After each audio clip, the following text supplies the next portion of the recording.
Сәлем достар, сіздермен бірге әдеттегідей доллар кезет арнасы.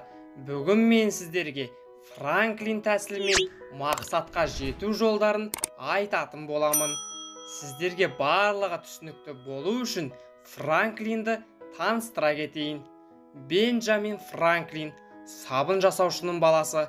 Ұйымдастырғыш қабілетінің арқасында ол өзін көп жерде шыңдай алды. Саясатта, дипломатикалық қарым-қатынаста, ғылымда, публицистикада ол Америка құрама штаттарының негізін қалаушылардың бірі. Сол елдің тәуелсіздік декларациясы мен конституциясының құрастырушы.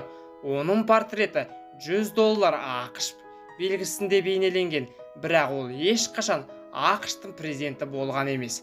Уақыт ақша, бүгін қолынан келетін істі ертеңге қалдырма деген қанатты сөздері кей адамдарға қанат бітіріп жүр. Уақыт демекші, уақыт Франклин үшін өте маңызды болатын. Өмірді сүйесің бе? Ендеше уақытыңды жоғалтпа. Уақыт сенің өмірінен құралған. Мата деп уақыттың қадірін түсіндіруге тырысқан. Олай болса, Франклинді жетістіктерге жеткізген Франклиннің пирамидасына тоқтала кетейін. Өмірлік құндылықтар. Бұл пирамиданың түп негізі. Құндылықтарды анықтау өмірдің негізгі бағыттарын белгілейді. Өміріңізді қалай көресіз? Өмірде не алғыңыз келеді?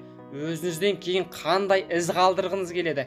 Осы сұрақтардың жауабын ала аласыз. Мақсат. Құндылықтарды анықтаған соң, мақсат мұраттар белгілі болады. Бірі кәсіпкер, енді бірі жазушы болғысы келуі мүмкін.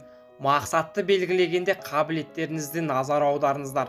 Бұл еңбегіңізді екі есе жемісті етеді. Мақсатқа жету жоспары. Мақсат белгілі. Ендігі алдағы кезең жоспар дайындау. Мақсатқа жету жолында жоспардың болуы әрекетіңізді жүйелейді. Жоспарыңыз 1, 3, 5 немесе ондаған жылдарды қамтуы мүмкін. Жүзеге асыру уақыты нақты болуы маңызды. Жоспар арқылы өміріңіздің негізгі кезеңдерін белгілейсіз. Ұзақ уақыттық жоспар.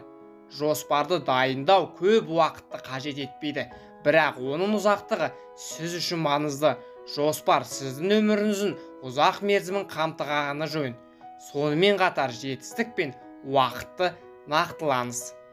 Қысқа уақыттық жоспар. Қысқа уақыттық жоспар бірнеше апта немесе айды қамтуы мүмкін.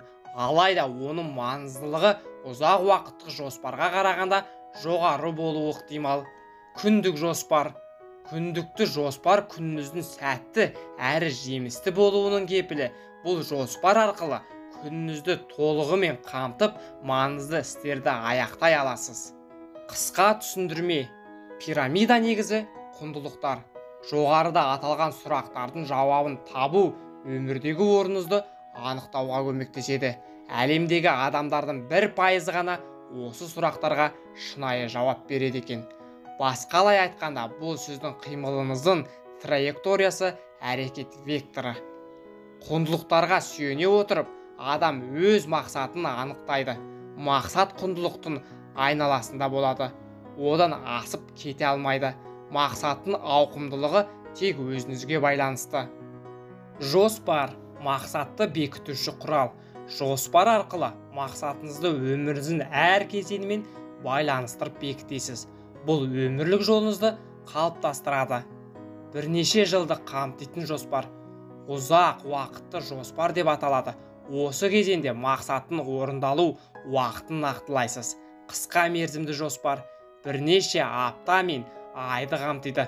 Неғұрлым дұрыс жоспарланған жоспардың тиімділігі жоғары. Оны уақыт өткен сайын сараптап өзгертіп отырған дұрыс. Соңғы кезең күнделікті жоспар. Бұл жоспарды жасаудың әдістері мен түрлері өте көп. Мамандардың айтуы бойынша мұндай жоспарды жасау қиынға соқпайды. Қиыны осы жоспар бойынша өмір сүру. Бенджамин Франклин дәл осы әдіске сүйену арқылы жетістікке жеткенін ұмытпағаныңыз жөн. Мына пирамидадан көріп тұрғандарыңыздай, оның іргетасын өмірлік құндылықтар құрап тұр. Бұл кез келген мәселенің шешімін таба алатын басты нысана. мұны Франклин ізгіліктің белгісі деп атаған. 20 жасындағы Франклин өмірін толық қамтитын уақыт жүйесін құрастырған. Қазіргі білгіштер бұл жүйені Франклин пирамидасы деп атаған. Кей жерлерде нәтиже пирамидасы деп те аталады. Ол ізгілікке жол бастап апаратын 13 құндылықты атап өткен. Сабырлық, тұйықтық, тәртіпті сүю, шешім қабылдау, ұқыптылық, еңбек сүйгіштік, адалдық, шыншылдық, ұстамдылық, тазалық, тыныштық, ұждандылық, ұяңдық. Ол күнде өз-өзіне есеп беріп отырған, қойын дәптеріне өмірлік қағидаларын түртіп жүрген. Қойын дәптерін 2 апта үшін 7 бағанаға бөліп сызып, оның үстіне жоғарыда аталған құндылықтардың санына сәйкес 13 көлденең сызық сызған. Өткен күнде қай құндылықтың кемшін қалғанын белгілеп, жетістігін ерекшелеп отырған екен. Ал пирамиданың екінші сатысы ғалымдық мақсат.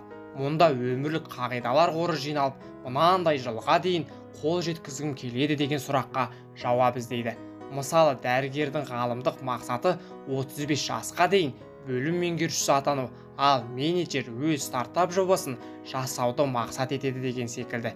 Негізгі жоспар ғалымдық мақсатқа жету үшін құрастырылған нұсқаулық. Ұзақ мерзімді жылдық жоспар, 3-5 жылға арналған жоспар. Қысқа мерзімді жоспар, биылға 1 айға құралған жоспар. Күндік жоспар, апта күндерінің негізгі жоспары. Барлық саты бір-бірімен тығыз байланысты. Бір сатыны тастап кету мүмкін емес, және оған рұқсат жоқ. Франклин әдісін қолдану үшін мақсаттың іргетасын қалау да жаңылыспау қажет. Ал сіз өз жоспарыңызды қалай құрасыз? Достар, бүгінгі шығарылым сіздерді жігерлендіріп, мақсаттарыңызға жету жолында септігін тигізеді деп ойлаймын. Әр қазақ бай, бақуатты болсын. Видео ұнаса каналға тіркеліп, лайк басып, қолдауларыңызды көрсетіп қойыңыздар. Сіздермен бірге болған Доллар KZ арнасы. Келесі кездескенше.